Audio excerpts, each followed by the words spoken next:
Gagawa tayo ngayon ng Lucky Jars for 2026. Una ay ang bigas, simbolo ng kabuhayan at butil ng kasaganahan. Ilagay lang natin ito sa isang maliit na jar at takpan.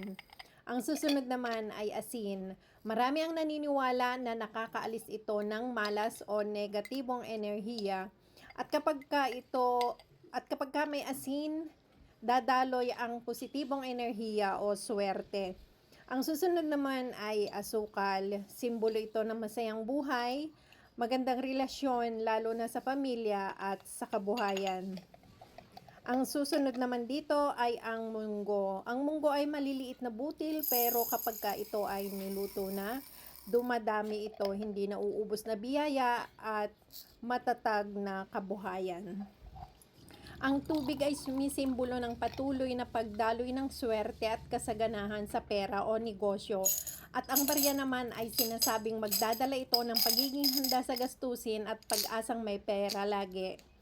Ang laurel o bay leaves ay sumisimbolo ng tagumpay at proteksyon. Nilalagay ito sa wallet o sa bahay, sa negosyo para magdadala ng swerte at seguridad.